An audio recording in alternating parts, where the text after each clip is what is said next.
Chairman గారికి, ఇతర సభ్యులకు, ఎనర్జీ సెక్రటరీ గారికి, అలాగే ఎస్పీడీసీఎల్ సిఎండి గారికి, ఎన్పీడీసీఎల్ సిఎండి గారికి, జన్కో సిఎండి గారికి, ఇతర ఉన్నత అధికారులందరికీ కూడా నమస్కారములు. ముఖ్యంగా Telangana state power employees union రెండు విషయాలు కమిషనర్ గారి దృష్టికి తీసుకురావడం జరుగుతుంది. ఇందులో ముఖ్యంగా తెలంగాణ రాష్ట్రంలో వినియోగదారులందరికీ కూడా విద్యుత్ ఛార్జీలు పెంచాలనేది నా యొక్క ప్రతిపాదన.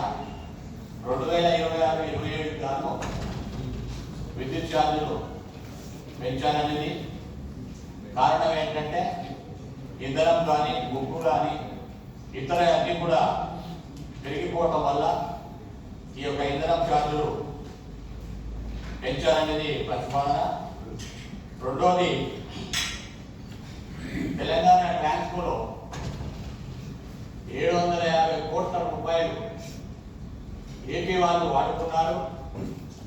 ఆ డబ్బుల కోసం అది జీపీఎఫ్ ఎంప్లాయీస్కి సంబంధించిన డబ్బులు. ఆ డబ్బుల కోసం అనేక మీటింగ్లు జరుగుతున్నాయి ట్రాన్స్పోలో. అయినా కూడా వాళ్ళకి ఎన్నో లెటర్లు రాసినా కూడా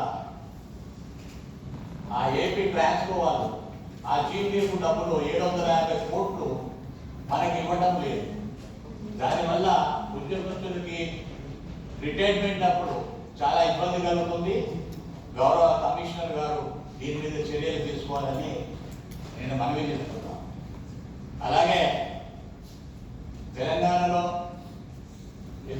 ఎస్పీడీసీలు కాక, ఎంపీడీసీలు కాక మరి 3వ డిస్కమ్ ప్రవేశపెట్టాలనేది గవర్నమెంట్ ప్రతిపాదన వచ్చింది. సంతోషం. అది ఉచిత విద్యుత్ కానీ, వ్యవసాయ విద్యుత్ కానీ అనేక అంశాలు చెప్పడం జరిగింది. అయితే ముఖ్యంగా గత ప్రభుత్వము అవుట్సోర్సింగ్ కాంట్రాక్ట్ కార్మికులకి 23,000 మందికి వాళ్ళకి ఆర్టీజన్ ఉద్యోగం కల్పించారు. కానీ కొంతమంది ఎస్పీడీసీలు కానీ, ఎన్పీడీసీలు కానీ, జన్కోలో 600 మంది ఐడి నెంబర్ కలిగిన వాళ్ళు ఆగి ఉన్నారు.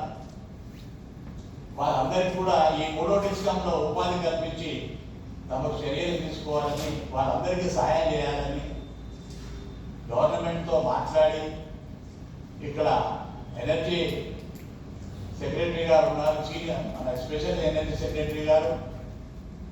కాబట్టి వాళ్ళందరికీ కూడా ఇప్పటికీ వాళ్ళు పెరుగుతూనే ఉన్నారు. ఎనర్జీ సెక్రటరీ గారి దగ్గరికి, అందరి దగ్గరికి, పవర్ మినిస్టర్ గారి దగ్గరికి వారికి సాయం చేయాలని చెప్పి కమిషనర్ గారి వారి వద్ద కోరుతున్నారు. అదేవిధంగా వైటీపీఎస్లో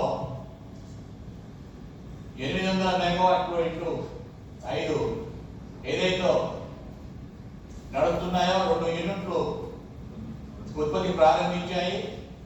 అయితే ఈ మధ్య కాలంలో జన్కోలో ఒక బోర్డు మీటింగ్ ఏర్పాటు చేశారు. అందులో ముఖ్యంగా ఏంటంటే ఈ యొక్క వైటీపీఎస్లో ఉన్నటువంటి యూనిట్లను ప్రైవేట్కి అంటే పవర్ మెక్ వాళ్ళకి ఇవ్వాలనేది ఒక మరి రావటం జరిగింది బయటికి.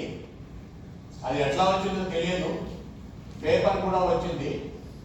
దాన్ని ఆపు చేయాలి. ఎందుకంటే పవర్ మెక్ వాళ్ళకి కనుక ఇచ్చినట్లయితే కాస్ట్ పెరుగుతుంది, యూనిట్ కాస్ట్ పెరుగుతుంది.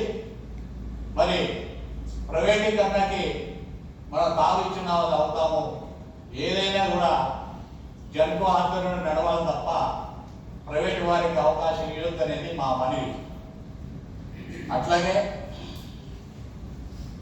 ఇప్పుడు ఏదైతే గ్రీన్ ఎనర్జీ ఉందో, గ్రీన్ ఎనర్జీలో భాగంగా సోలార్ సిస్టమ్ కూడా ప్రవేశపెట్టి ఈరోజు జన్కోకు సంబంధించినటువంటి 800 మెగావాట్లు కేటీపీఎస్ ఓల్డ్ ప్లాంట్లో పెట్టాలని, అలాగే రామగుండంలో పెట్టాలని, వాటిని కూడా జన్కో ద్వారా నిర్మించాలని చెప్పి నేను ప్రార్థిస్తున్నాను. Thank you very much.